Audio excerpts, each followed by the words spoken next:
Welcome to my channel. This story is taken from Reddit. Thanks to In My Genital Direction for sharing her story. Let's start off.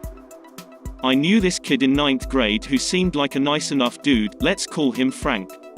We became friends over our mutual love of video games, with him seeming to be a lot more invested in the friendship, but like I said, he seemed harmless. One day, I invite him over to my house to play games on my PlayStation. We have a good enough time, him continuously talking about how he's so happy to have a friend who likes video games and is a girl. Red flag, I know. I get to school the next day. And during class, my friends tell me that Frank went and bragged to anyone that would hear that I invited him over and that he heard I was easy and brought a condom just in case. Being an angry and petty teenager, I walk up to him during lunch period in front of a bunch of guys and called him out for what he said. He began stuttering, but before he could finish, I told him he was a creep and to never talk to me again. Cut to a few months later, and I'm called into the vice principal's office.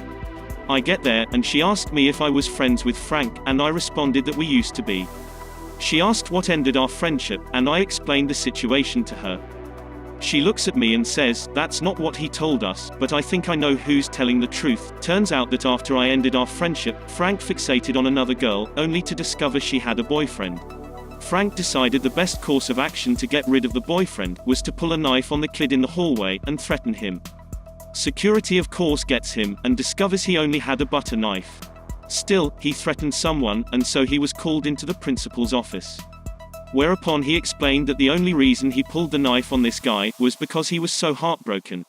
And that I dumped him following our 6-month anniversary, and fell in love with this other girl, because she treated him right. He got suspended, but since it was close to the end of the school year, he just never came back and transferred schools the following school year. Good riddance. Please hit the like button and subscribe. Don't forget to also press the bell icon button for notifications. Thanks.